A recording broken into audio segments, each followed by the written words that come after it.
Welcome back to Deep Thoughts, ladies and gentlemen. Again, I gotta adjust this mic stand so I don't step on it. It's been about a week and a half since I've actually done an episode because I did a bunch in a row. And I got busy with work, had to go outside of town. I have to leave tonight. This will be a fairly short trip, so that's good. If any of you paying attention to the level of grass I've got in the backyard, my lawnmower guys of almost 10 years, I just realized that they had destroyed pretty much every component in my yard, so I'm having a new one brought in to take care of things, so we'll get this thing chopped back down for summertime. But the other good thing was that they had so destroyed the grass that letting it grow up has been really healthy for it, so now I've got to get this lush head of hair back here now that can get cut. So Stephen Hawking died. This is kind of going to be about the conspiracy of Stephen W. Hawking, and it's going to be about his last parting phrases about, supposedly saying that he knows what happened before the universe existed. It's going to talk about the basic theory of atheists, and then it's going to talk about something I'm going to call manifesting heaven. And the theory of what I'm going to bring out means you get what you believe. You get what you believe. Because when you die, there would either be really one of three things. You believe in heaven and therefore you get heaven. You do not believe in heaven, so you get nothing. Or you believe in nothing, but heaven exists, and so it is forced upon you after death. There is a fourth, which is that you believe in heaven and you're wrong, and you simply die, and you're not around for a split second to mourn the fact that there is no heaven. This idea of heaven is very interesting because we get all bent out of shape sometimes if people will say, well, it really goes two ways. They'll tell you there's no heaven, but you believe in heaven. You sort of have relied on this your whole life, that no matter how bad it gets on earth, there's this other place you're going to go after you die, and therefore you take it up your whole life, letting people step on you. You rely on little comments like, the meek shall inherit the earth. Yeah, the meek shall inherit the earth while the fucking Rothschilds inherit heaven, right? It's just this neat little blank check that constantly gets written.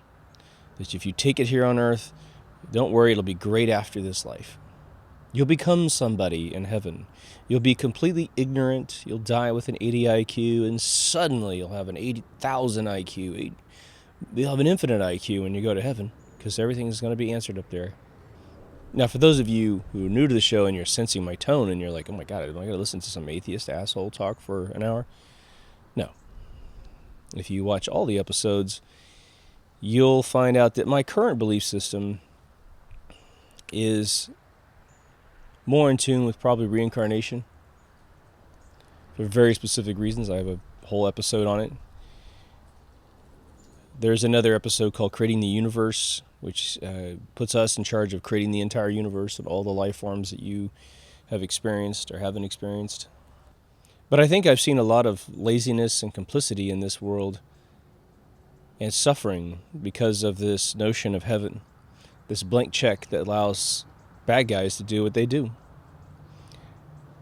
And I think it's fairly obvious of one of two things. You either have people who run the world with really low IQs but lots of money,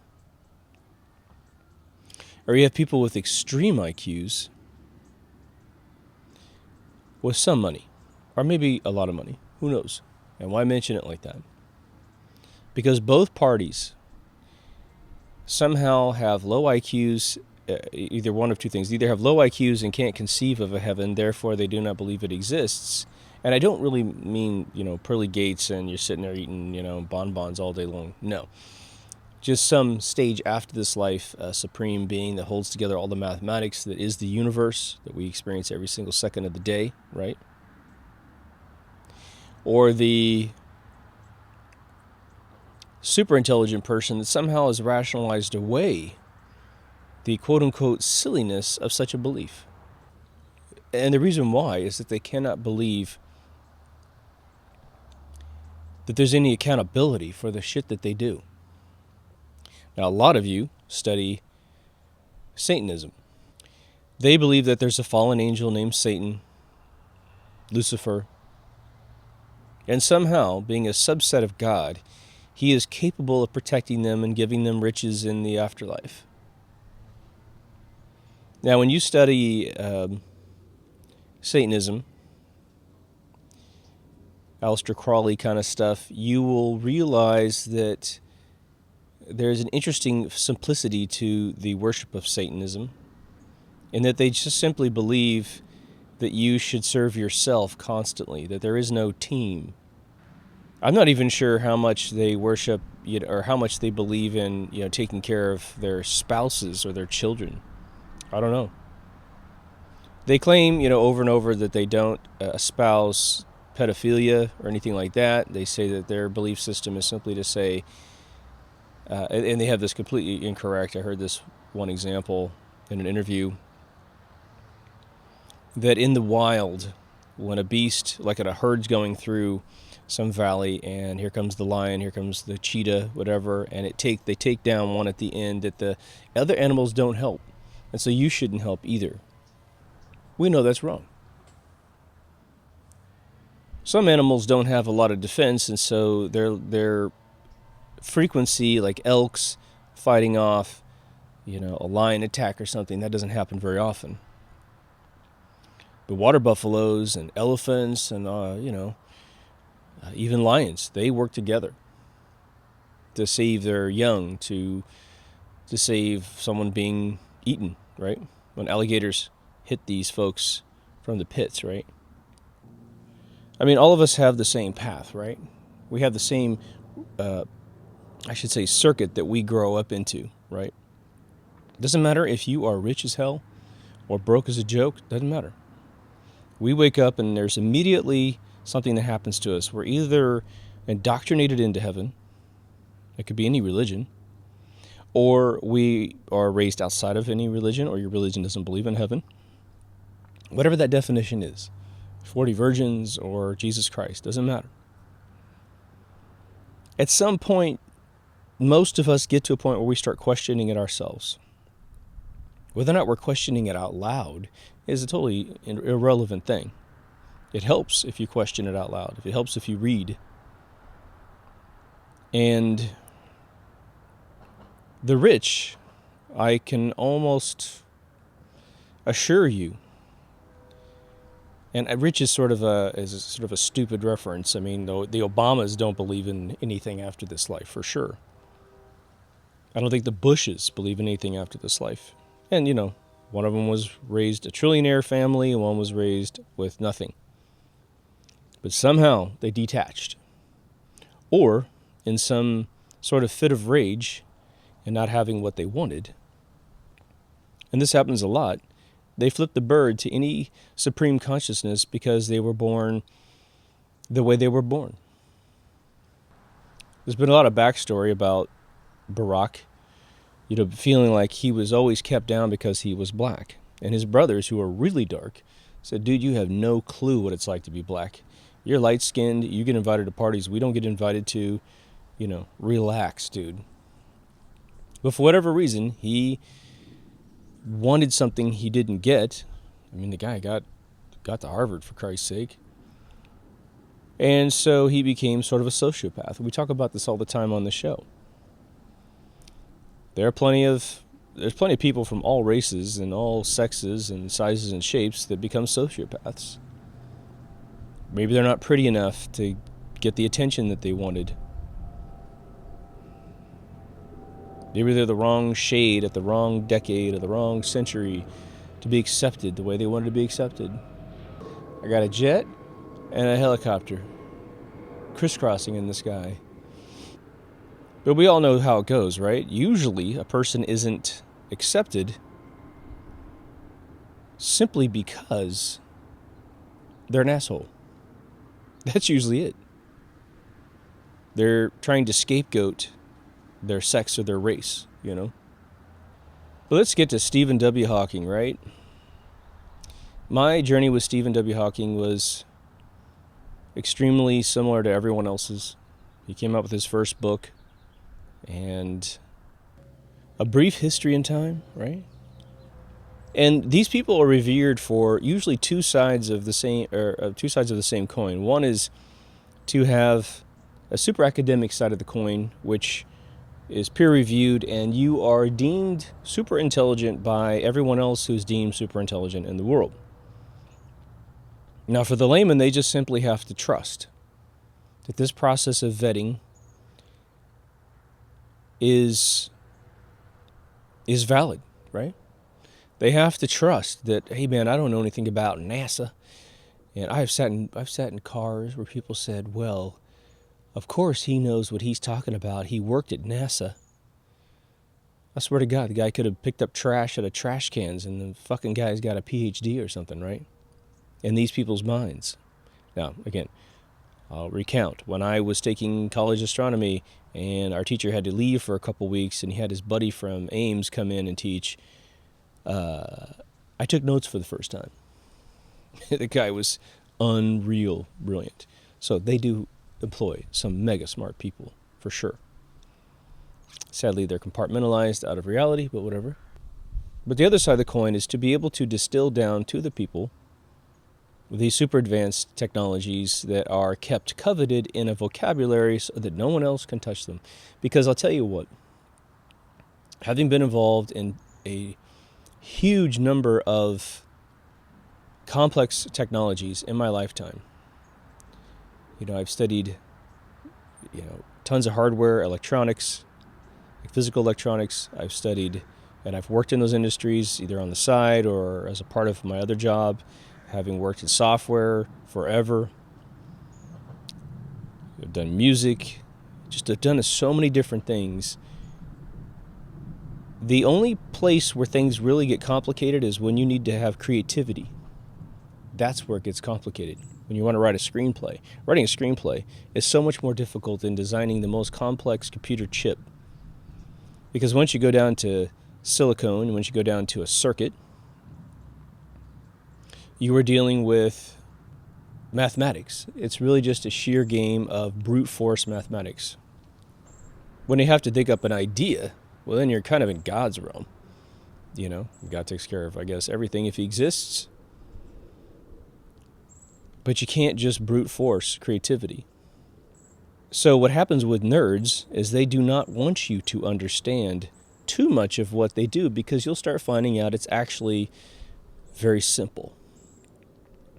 Very, very simple. And their force field to keep you back from technology is to say, well, we're going to live in a theoretical mathematical model of the stuff that is actually fairly simple.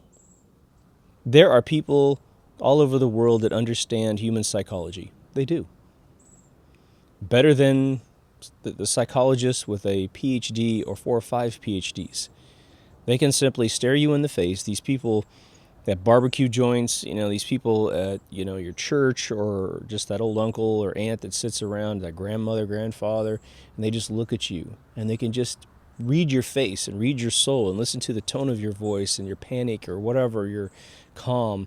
They can see your intelligence and they know the next thing to say. They know a set of rhetorical questions of which you already know the answers to, that when you answer them, you'll hear yourself say it and you'll become enlightened. When you cross to the other side and you have the balls to read a ton of books to figure out what they're saying, you'll be a little bit pissed off. Richard Feynman, a brilliant quantum physicist as well as normal physicist, he did general relativity and stuff. But he was famous for quantum physics and explaining it to the average person. In fact, he wrote a group of essays that were documents he wrote for his girlfriends over the years. He was a playa. And he was always pissed off. He had this Brooklyn accent, which was fantastic. He was always pissed off that the scientists around him were always trying to obfuscate the way the universe works. And there's plenty of interviews with this guy sitting on sofas and stuff. And he just basically always said, look, we all need to understand this. The world needs to understand this, not just a couple of guys. Because we need to get to the next level. And just like I said in a previous episode, I'm tired of saying the same things over and over again. So I made this show. He's like, I'm trying to get people to get past this so we can figure out what's right and what's wrong, what's true and what's false. But the nerds know they're not that attractive. They're awkward. They have no concept. They have hair on top of their head, so they just kind of get out of bed and go to work, and they don't understand what a hairstyle means. They'll wear clothes that have been all bunged up into a ball, and they have, it looks like, tinfoil, wrinkles all over their shirts and pants. They have no idea.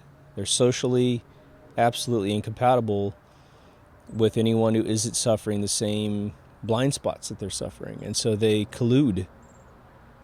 So Hawking seemed to be one of these good guys like Feynman. And I really think he was. He wanted everyone to understand what he believed to be true.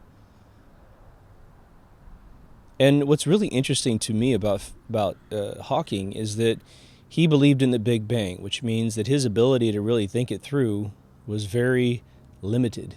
As I've said several times on this show, a singularity when it explodes is the most unified, perfect explosion that would ever exist in space, time, whatever. The left side of the universe would look exactly like the right side. Top would look like the bottom. You could cut it in half in any vector of direction or degree, and the other half's going to look like the other half. But he believed it. He pushed it forward up to a point. He wrote another book called Universe in a Nutshell, which if there's ever been an ironic statement by a guy that brilliant, it's exactly that. I once drew a cartoon for a book, and it talked about a theory of it was a quote. I can't remember the quote. It's always frustrated me because I drew this cartoon. It was basically a nutshell. I drew it like a fortune cookie. So the nutshell, the walnut, had broken apart, and the fortune was sticking out, and it said the Big Bang Theory. The Big Bang Theory is simply to make people who don't know anything about science feel very comfortable that they understand how the universe started. Well, you know how the universe started, man. Big Bang. Big Bang, that's how it started. Okay, man. Glad you worked that out. But now to take a little side diversion into Hawking. Hawking was diagnosed with Lou Gehrig's disease, where his body simply had a degenerative nervous system problem, right? He was, as he described it in his book, again, hopefully these are his words, he started stumbling in the mid-60s. I guess he was diagnosed fairly early, about 63 or so. I thought it was 67, but I recently saw a documentary that claimed it was 63. But he started walking and tripping and stumbling. And, here we have this kid who's obviously very brilliant regardless of what he believes. He's doing the best he can with the 60s, with whatever was on the table at the 60s, in the 60s. And he didn't invent the Big Bang Theory. It had been sort of theorized, in the 1700s. I forgot the gentleman's name who really originated that theory, but then again, the only people who get credit for originating a theory typically in, I'd say pre-1900s would be the first guy to get his name or her name written down in a book to account for it. A lot of you will be the first people to theorize something in your living room. It's just you don't have any academia to write your name down. You don't have a circle of life that takes you into academia, quote unquote, to certify you.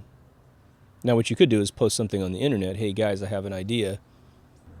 So for approximately 15 years or so, and I would start this around 1969 when I believe he was awarded his PhD for his theory, his refinement of the theory of the Big Bang, we really heard Hawking's either voice or we heard his his byproduct of using a visual keyboard. Hawking held, the position of Isaac Newton at Cambridge. Now imagine you randomly create an educational institution and someone like Isaac Newton comes around and he's a part of your college. And he is essentially validated as the grandfather of gravity, of Newtonian physics. Then you have something special on your hands. But let's say there's a little bit of a hiatus. The guy dies, Isaac Newton dies, and you've got some pretty smart people that come through, but no one's really hitting that name brand recognition with housewives. And here comes Hawking. And he, if nothing else, is brilliant at explaining his theory of how the universe began, little tiny idea. And all of a sudden, Cambridge gets popular again. Popularity in academia is control. You get to control the narrative of how the world perceives itself. I'm not sure there's anything more powerful than that, right? And you're saying that you know how the universe started. So slowly, if not quickly, Cambridge understands that Hawking has power. He has juice with the world. A Brief History of Time ices it down. This brilliant, easy to read, easily, highly accessible book can be read by anyone and you understand it. Then he writes this Universe in a Nutshell, and I believe that's the book where, if you read it very carefully, I had it on tape because I was in a commute at that time, and I must have listened to that book 4 or 5 times all the way through, because he really gets into a lot of sort of algorithmic discussions about how the mass comes together, using, again, their theories, their mathematical theories of how things are put together based on massive assumptions of how mass and energy works. And I believe it's that book where at the end of a particular paragraph, which I remember rewinding and listening to it because my jaw hit the ground, he essentially disassociated himself very carefully with 2 things: a black hole and the Big Bang. And if you listen to lectures of his where he just simply went to schools and said something, this is probably early 90s, but then again, at that time, I'm not sure when the things were actually written down. So the chronology of me getting the information supposedly from him and then saying, oh, this happened today, I can't vouch for that. But it was whatever book was preceded the book Black Holes and Baby Universes. But in lectures before that, he started saying that he wasn't sure that the Big Bang was actually this unified experience. That he was saying, well, maybe there's a lot of explosions all over the universe, which is why the universe is so, well, I don't think he said this, but which might explain why the universe is so chaotic, And of course, the other theory is that the Big Bang, the second half of the Big Bang theory is that it all comes back together and explodes over and over and over again. Again, singularity is the most perfect object ever theorized to exist, and it would blow up in a uniform way because it has no air bubbles, it has no warts. It's going to blow up in a unified direction. But looking back, now that Stephen Hawking is gone, a lot of us are worried that as soon as Hawking lost most of his motor capabilities, his ability to speak, and the fact that Lou Gehrig's disease / ALS is usually terminal within 2 to 5 years from diagnosis. This guy lived 50 years beyond his death certificate. That we believe now, perhaps, maybe, Cambridge University, in order to maintain its status in the academia world, merely wrote words for Stephen. We're just worried about it, right? Nobody has any proof. But how did they portray him? Well, one, the guy appeared in more places in a year than some of the most healthy people of his age bracket. I have friends that travel the world at his age bracket, and they probably, and they could walk beautifully and talk beautifully, and they have super lucid minds. And I just recently saw, was it last 24 months of his life, the amount of appearances that he made. And of course they did use, virtual appearances, filming him in his office supposedly and broadcasting his image in various locations in the world, but he physically showed up to a lot of places. And he was twice the amount of friends that I have of the same age that have demands coming in all the time for them to show up at events. But what would you have to do if a guy is sitting in a wheelchair, completely immobile, in order to forge what he says? You know, he shows up, you wheel him in there, you play something in his patented American voice through this voice box thing, the speak and spell sort of voice, right? And it seems real because that's the way you've always heard him speak. You know, I speak in a very custom tone. Well, if you could simulate my voice, which they do have that technology, then someone could turn this into a radio show, turn off the video, and I could be saying anything. It's kind of interesting, the validation of a video, sort of an extra thumbprint of authenticity, you know. But we know that Stephen W. Hawking did not believe in heaven. We know that a lot of people don't believe in heaven. Not a majority, probably. They have, you know, and heaven is whatever you think heaven is, right? So the big question came out that when he passed away, where did he go? And there's a lot of images that immediately hit the internet of him going to heaven, which is very funny. Because to him, the idea is he didn't believe in it. So that begs the question, do you get it if you don't believe in it? Or is the universe very merciful and it simply gives you what you want? What you believe in? Now there's a movie called Finding Nemo, right? And I forgot the Ellen DeGeneres fish, but the fish kept forgetting everything that happened because we've got this theory that fish don't remember anything. Now I've been around enough fish tanks that I'm not sure that's true. I mean, why anyone thought that up, I don't know. But you would sort of have to have that mentality for some of the people's definition of heaven, because they're going to get up in the same place, do the same thing every single day, and somehow they're just coked out of their mind, right? They are so happy to do the same thing, which could be, in a lot of people's definition, nothing. Some people say, well, I don't really know what heaven is, but I know it's just going to be this great adventure up there forever. Okay. Maybe some machine takes care of that notion. What I think is very interesting about religion that has a heaven as an end destination is sort of tied to what I said at the beginning of this episode, which is once someone believes in heaven, which obviously cannot be a very deep belief because we have no idea what's there, no matter what you think, no matter what you've been told. Nobody really knows. You know, you interview all these Christians about it, and the only thing that they really have to talk about is essentially maybe a tunnel of light. There's a pearly gate, because heaven's walled off, by the way. Build that wall. God built it.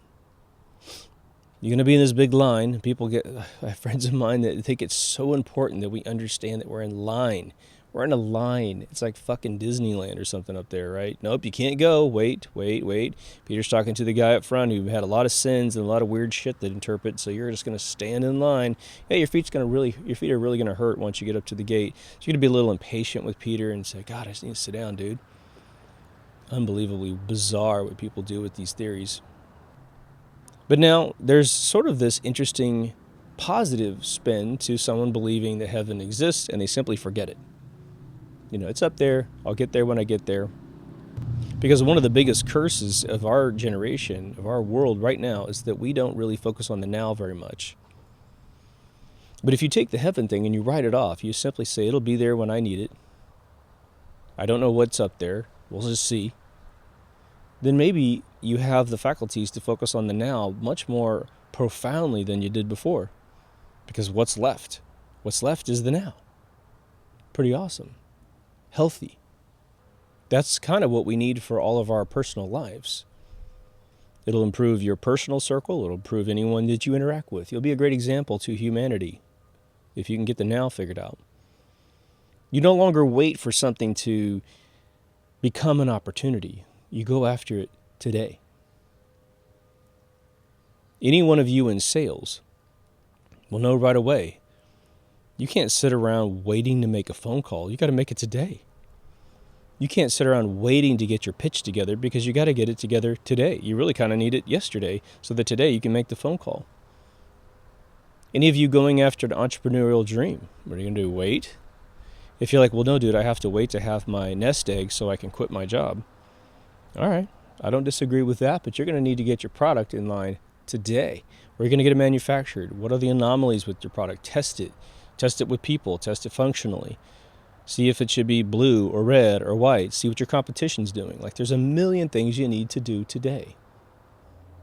What's interesting about a lot of the atheists in the world, who are very prominent atheists that debate, I'd say, religious philosophers, and I bumped into this gentleman at a smoke lounge in Austin, Texas last week, had this 3-hour conversation with the guy, and he's definitely a Christian. And what was funny about it was that he said, well, the idea that Jesus didn't exist is just absurd. There's so much proof. And I looked at him and I said, well, what's your favorite proof that he existed? Crickets, baby. Crickets. I called his bullshit and he just had nothing. Brilliant man. I mean, this guy, oh my God, he studies the Eastern religion of Christianity, which has a much healthier take on Christianity, let me tell you. But I said, what is your favorite piece of proof? And his only thing that he kind of meandered around was that, well, everybody believes he existed. Okay. But his theory was to say that people who are atheists have to acknowledge the existence of God in order to refute the existence of God, and therefore they sort of subconsciously, backhandedly, passively believe in God to refute him. I think that's a bit of a twist on words, don't you? But there is this quaffing superiority with those who are atheists. And when you study an atheist, what's very interesting is you will normally find that they were raised in a Christian environment. George Carlin, beloved George Carlin. When I exit out of every single episode and I say, take care of yourself and someone else, that comes from a slightly paraphrased exit that George Carlin used to use. That's from him, 100%. I didn't plagiarize anyone else but George Carlin when I said that. George Carlin was raised in a Catholic school. He hated it. They were very abusive, physically abusive, mentally abusive. Their stories, talk to anyone in his generation, anyone who's 70 or above, who was raised in a Catholic school, and you'll have the same exact story. The girls were beat up by nuns. The boys were beat up by priests, partially, to make them behave. But back in those days, I would imagine they're fairly well behaved anyway. But you've got repressed individuals who are sociopathic, and they're stuck in the Catholic Church, and they're frustrated. They don't want to be frustrated, but they are frustrated. They want the full family life, but they can't get it because of their orientation. Two of my closest friends in LA who are both gay, and their 70s and 80s, they told me a long time ago, they said, well, the Catholic Church was a place where families hid their gay children. And so they were able to serve God and not be ostracized. In fact, they were revered because they served the Lord, and they served him in such a capacity that was superior to the average man's capacity. So they felt equal in a different way. But they weren't allowed to, they weren't really interested in starting families because they didn't want to have sex with the opposite gender. But George Carlin was an extreme atheist at the end of his life. And there was most likely a sense of relief for him because what he did was he took all of his demons, the monsters that had haunted his childhood, and he hurt them and got back at them the best he could, which was to go on stage and try to unplug every single human that he came in contact with from the Catholic Church, to stick it back to the organization that tormented him as a child. It makes complete sense. It makes complete sense if you think about his journey. I said just in a couple episodes back that I believe it was Aristotle that said, one of the most brilliant things you can do is to fully consider a belief without taking it in as your belief before rejecting it. And I think an atheist's genius has only gone so far in that equation, and then it bails out. What is interesting is that the two sides of an ignorant coin for me when it comes to debating the certainty of the afterlife and the certainty of the paradigm of religion as it relates to Christianity and God, or really any religion, but I don't know other religions that well, is that the Christian will walk into a debate with his Bible and start to quote the Bible. Well, it's true because the Bible says. It's true because the Bible says. And it's like, stop.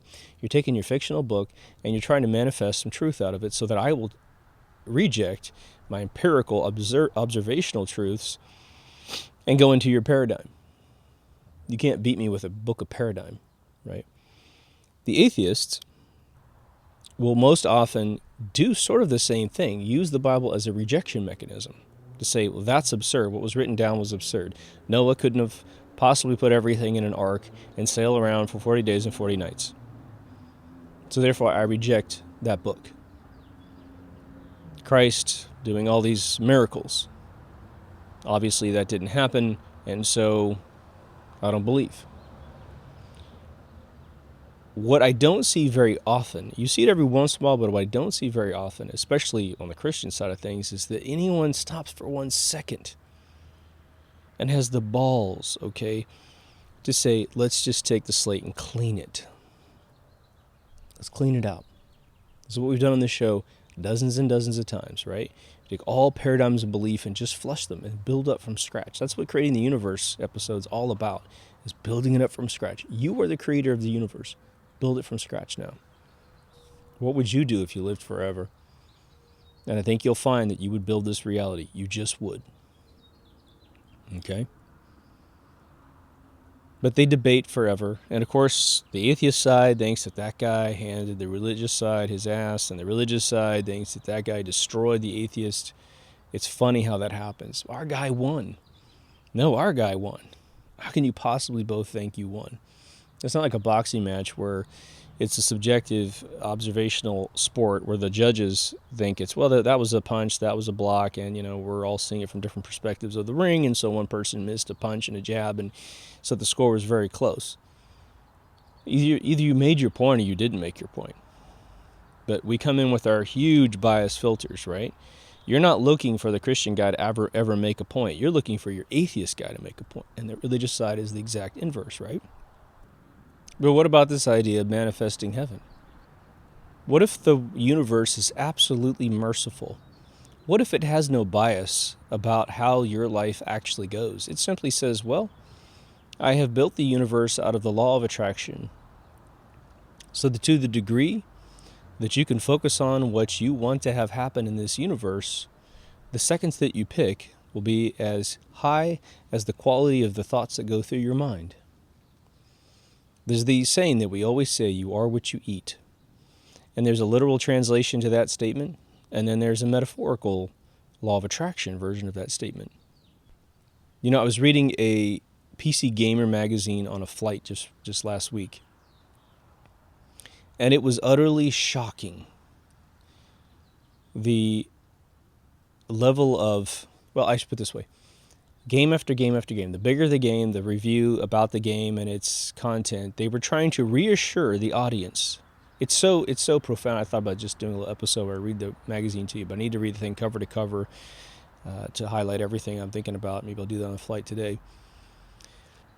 But they were trying to reassure the audience that there was thousands of ways to kill someone or something in the most bloody, gory, nasty way possible. And I read that in one of the games. It was like this highlighted paragraph. You have like the whole page is full of writing, and then they highlight a little excerpt from that page to make you want to read the rest of the page, And I thought, well, that's probably just that game. And then I probably read it 4 more times in the magazine. I thought, what is wrong with our society? That we're trying to teach our children, oh no, you really want to play this game because the zombie deaths, there's like 50 zombie deaths that are really gory and gross. That's the fun of the arc. That's the pragmatic approach to storytelling that the video game industry has come down to? Well, the children are eating those algorithms in their mind. Some of you might remember, 20 years ago or so, probably even 25 years ago when the crime was committed, but there were some kids who were studying Wicca. Very famous case. I think it was like 3 male, total nerdy sociopath kids who were into the emo thing, were also into Wicca, and they ended up killing one of their other friends and basically cannibalizing his body. And they had to give this testimony in court. And I watched it. It was probably some HBO, thing. And it was jaw-dropping that these kids had used this sort of black magic thing. And I know a lot of people in Wicca are like, man, you totally misunderstand it. Okay, well, so did these kids when they killed their friend and ate him. I mean, it got to the point where the genitalia of the person that they killed was the main course. Let's just put it that way. They had been programmed. They had eaten conceptually into their mind these horrific notions. And that's what became fun. Why do we have pedophiles in the world? Probably a couple reasons. The only thing I can distill out of all of the little shows on TV or the articles that I've read is that you either have someone who is super duper popular or rich and they've had sex with everything else in the world, and the only thing left is to go below the meter of 13 years old or something, or below 17 or something, right, when they're in their 50s or something. The other thing is, like, you have a Podesta, John and his bro, who paint their house in absolute pedophilia paintings. If you want to see something really disturbing, just look up Podesta pedophilia art. Look that up in Google, click images, and be utterly shocked that the Washington Post wrote an article about John Podesta's brother's art as being such a pioneer. These are abused little girls in paintings. Look for the red in their skin and pretty much tell yourself that the red skin is where they've been violated, and tell me that, Hillary Clinton isn't the devil for using this family to get her way in the government, right? But yeah, John Podesta, take one look at that guy and tell me how many supermodels he's banged in his lifetime. 0. So whatever wife he's able to get, whatever. I got children on the side. To get my rocks off, I get to have a little taboo here and a taboo there. If you are what you eat, mentally and physically and spiritually, then I guess it's probably pretty important what you ingest, right? As you're out there surfing the internet and trying to look for, horrific things. I mean, there's websites out there that have daily collections of videos of the most horrific shit you've ever seen in your life. And the thing is what's horrible about it is, let's say you see the most horrific thing you've ever seen in your life on a Monday. They will have a more horrific video by Friday. Once a week, this thing will blow your mind. I have a smoke lounge I go to here in Huntington Beach. Every once in a while, when the subject comes up, you find out that these buddies of yours will have, they just peek in, they just look and go, could there really be something worse than I've seen already? And they look, yeah, oh my God, that's even worse. So if you manifest your destiny as in a living being, then I think it's fairly logical to go to the next level to say perhaps we manifest our life after we leave our vessel. Now, it would be, and I think I'm going to touch on something here that I think a lot of us have kind of subconsciously thought, maybe not consciously verbalized, which is we all sort of want to break, right? We want to break from this world. We want to break from having to consciously focus on things when we wake up in the morning. Maybe we don't even want to have to, maybe don't want to go to bed anymore because we don't, it's like, let's not get tired anymore. Let's go to some form of life where we just exist and we can just sit there and be. Surrounded by loved ones. Whether you know them or not, whether they're past relatives in their previous life, who knows, right? So for Stephen W. Hawking, I think we have to say, and I'm using him as an example because he's a beautiful example of, again, what we believe to be a scientific atheist. But I'm going to qualify that by saying maybe for the last 30 years of his life, maybe even more, maybe we weren't listening to Stephen at all. There's a conspiracy that he was body swapped out, but whatever. I think people have, maybe a lack of understanding of how a body would change that isn't active. They said, oh, look at his chin shrunk from the 60s to the 21st century. Because the distance between the bottom of his lip and the bottom of his chin, he had a very large chin, and not like Jay Leno large, but much larger than the body that died in 2018 here. The idea is, if you didn't move around, perhaps the atrophy of your bones themselves might have just withered away. I don't know if that's possible. But let's just put that aside. Let's just say that was the guy. That was his physical being. But if they've been talking for him in some secret cabal to keep Cambridge University on top, then who knows what that body believed at the end of his life. Maybe he came forth and said, I have seen some sort of spiritual existence. I'm not saying it's Christianity, but there seems to be a consciousness to the universe. What I also think is interesting is that we tend to believe in this different place because that's the way it's sold. You leave Earth, you leave this universe, and you go to some other place. Well, we know that most of the frequencies of the universe our eyeballs cannot perceive, and therefore we do not acknowledge their existence until perhaps we study X-rays or UV rays or something, right? Or sound waves, biophotons. So perhaps when you transcend out of this vessel, you're still here physically, but you're seeing the rest of the universe. Sort of your Paul Harvey finale to the story. What's the point of this episode?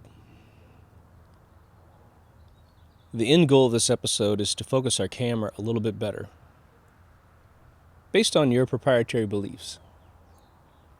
Because like I always say, most of us are trying to focus something that is intangible. You're looking through the lens of your consciousness, of your philosophical state, and you're trying to focus on something that's way out there. Here's an example. Okay, let's say that you're on a high peak. You're on Mount Everest, and it's a very clear day. For whatever reason, there are no clouds in the region. And you can look out with your naked eye, and you can see what looks like another mountain. It looks a little weird. Maybe there's a city on that island, or maybe island or another mountaintop or whatever. But I go, here's the telescope, dude. Take a look now. And you look over there, and you're like, oh my God, there's Machu Picchu. That's awesome. Well, let's go over there and take a look. Let's say hi to them. Okay, but let's look a little bit further, see if they're a warring nation. Let's see if they're peaceful. Yeah, it looks like they're fairly peaceful. They're playing games out there. That's cool. All right. Maybe we can start trying to find that clothing. So we're like Star Trek, we show up, we kind of look like a native. We're not going to know their language, but we'll explain it to them in writing. Let's think about how we're going to do that. All right. We know we can climb down the mountain safely and get over there and try to make contact. That's sort of the planar existence of our theories. But now what if I take a telescope and say, all right, look at the moon, man. Check this place out. And you're looking up there going, holy crap. Look at all the craters. It doesn't seem to be made out of anything the Earth is made out of. It looks like this white dust. Maybe it's the phosphorus residue of an old sun. Who knows, right?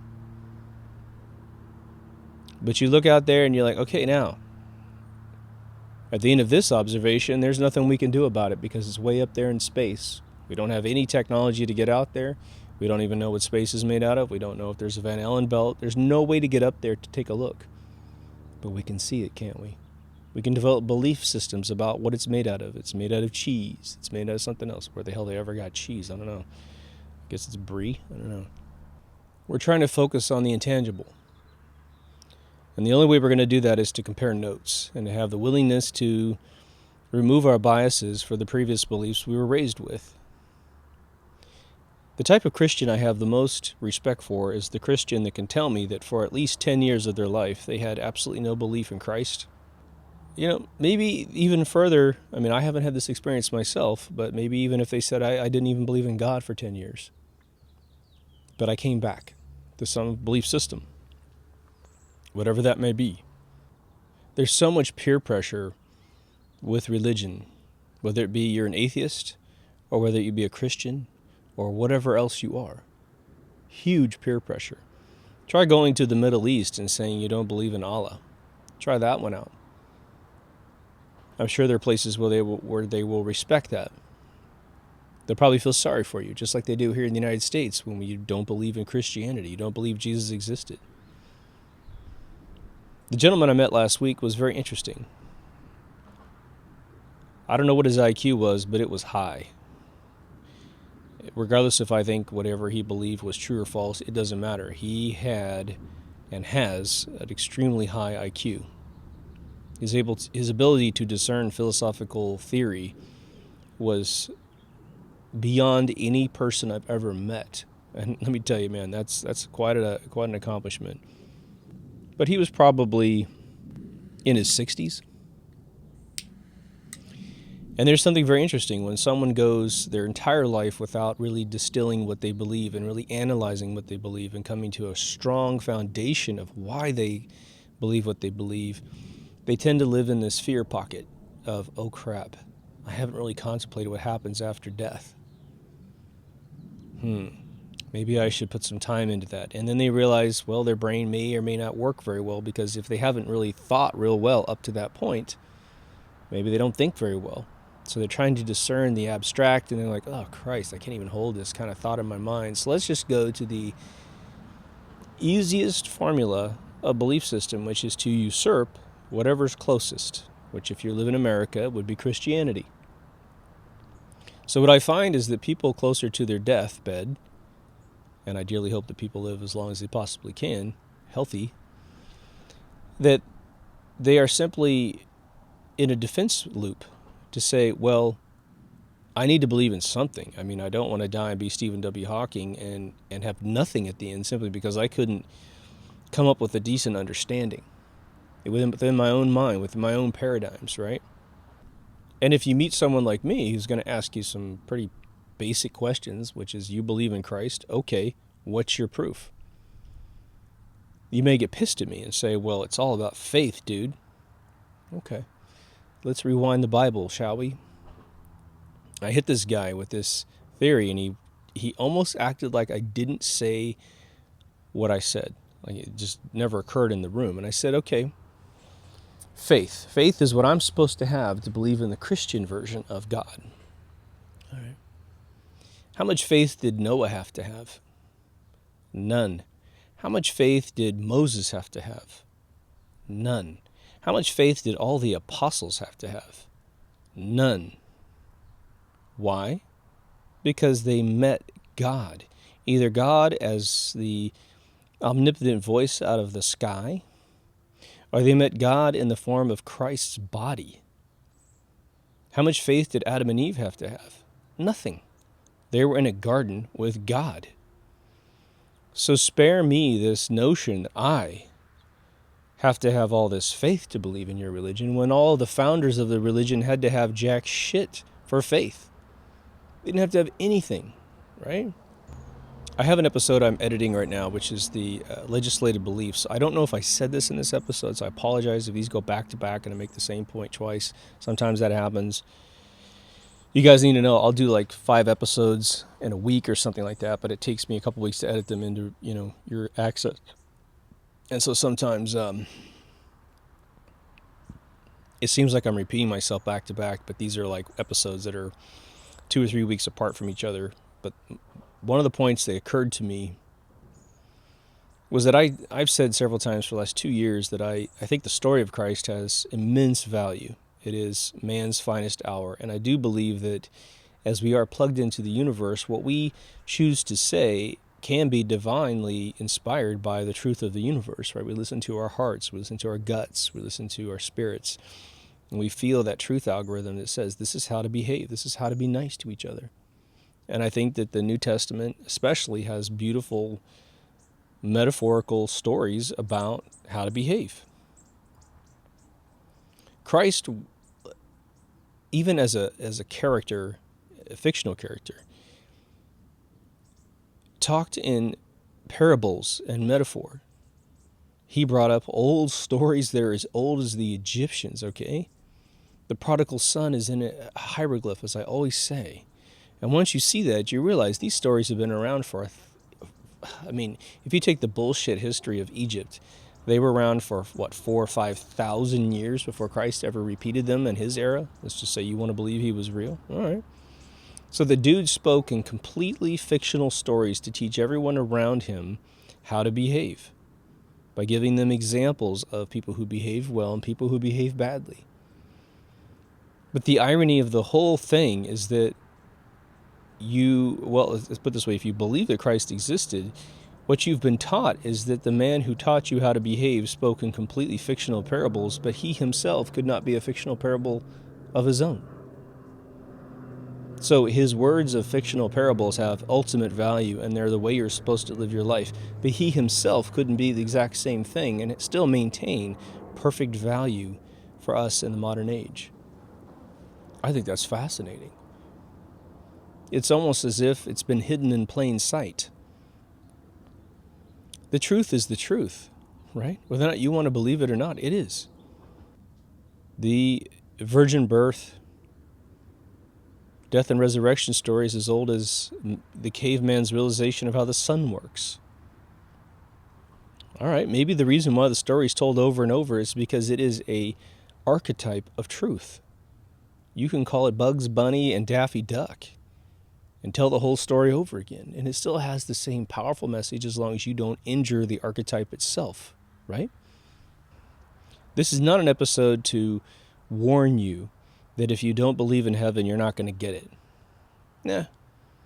This is an episode to make you rethink, once again, why you believe there is a heaven or not a heaven.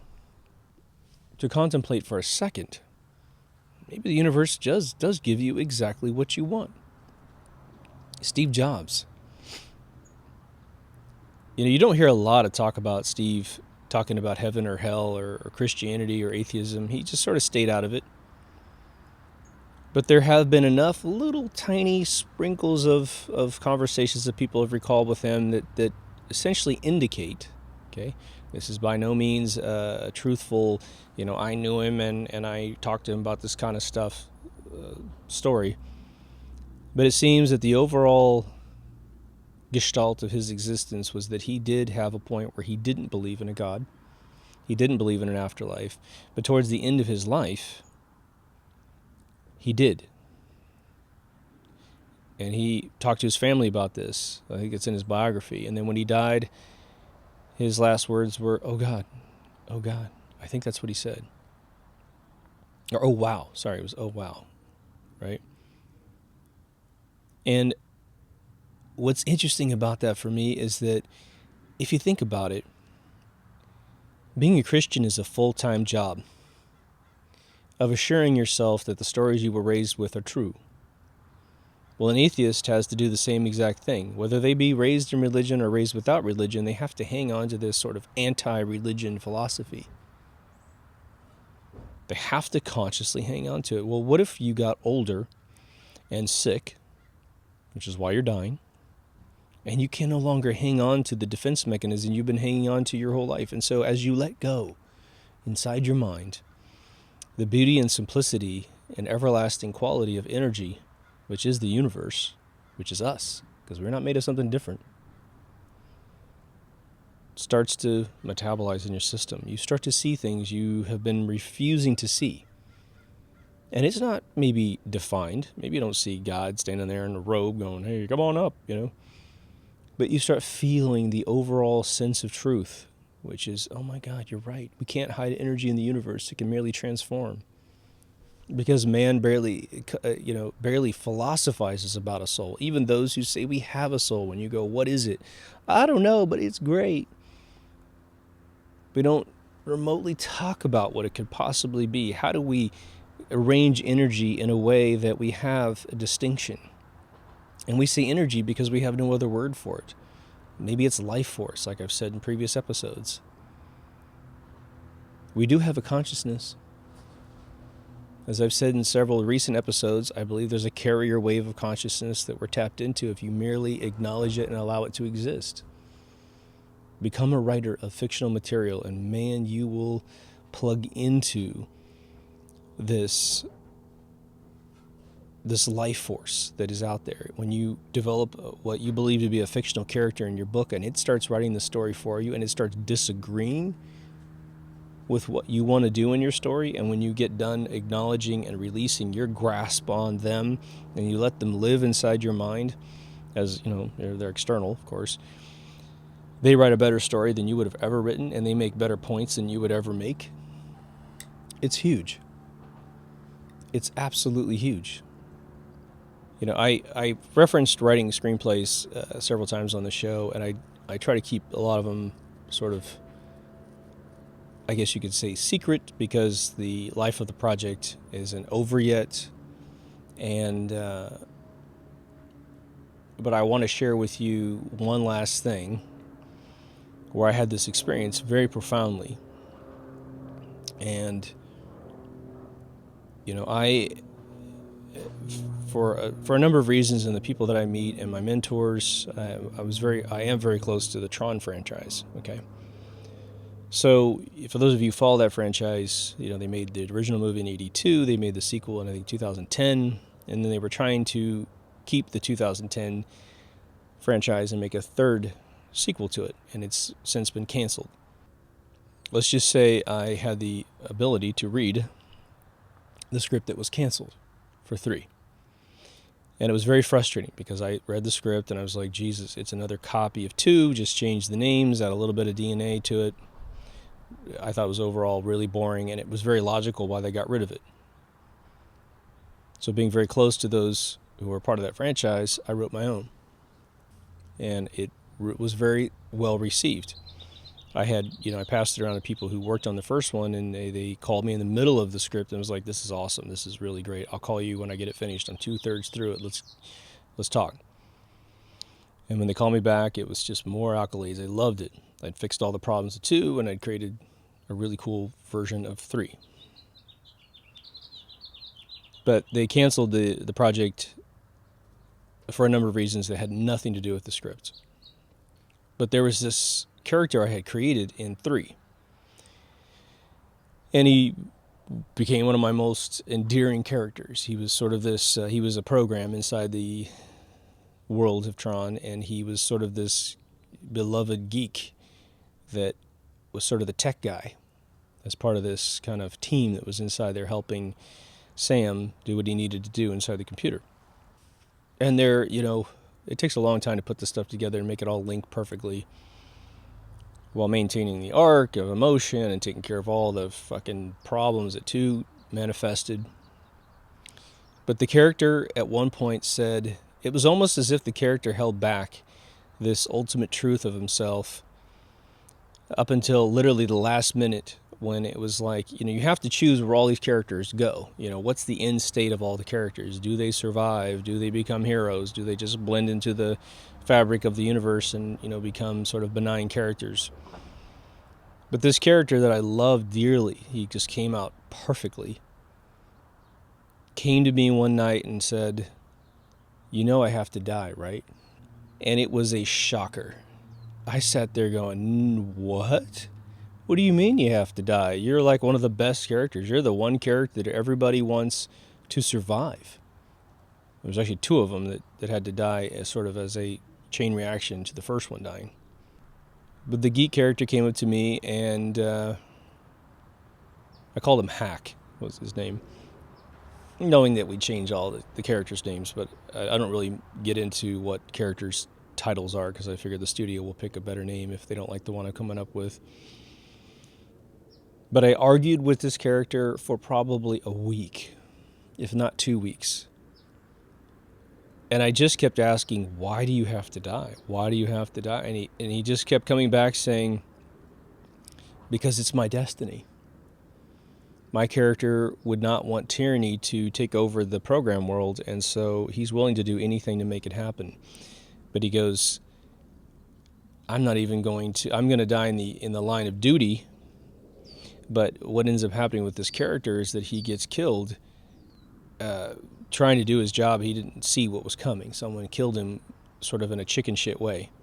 and that creates a arc for his buddy inside the computer. He has a buddy who's a big tanky character, and that character then says, if my buddy's dead, then I'm gonna join him, and I'm going to knock these guys out. He sacrifices his life to take out an enemy that is basically got the main characters pinned down.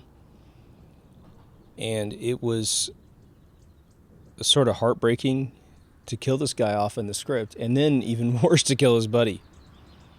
And I hadn't really considered the arc of death in these characters. I should have thought of that way at the beginning, but it had to be the characters that taught me, this is what you got to do, man. And when I got the response from those who really read it and really got into it, they said that was one of the highlights of the script. Just, it was like heart-wrenching to see these guys go, but there's the story arc of their legacy will live on. Like, they're the heroes, the sort of unsung heroes inside the computer that made this victory possible at the end of the script. When you experience that as a writer, it doesn't have to be something so dramatic and literal. It could be a poem, for all you know. It will change your whole perception on where we are, which is why I think it's so important that we experiment with the creative realm of the world. Why I think that you can't just live in a left brain world for the rest of your life. Once you dabble in creation, what ends up happening is you dabble in the same art that perhaps a god has to dabble in. There are challenges that you get when you create that you don't get when you execute. You just left brain execute accounting or something. There's creativity in everything.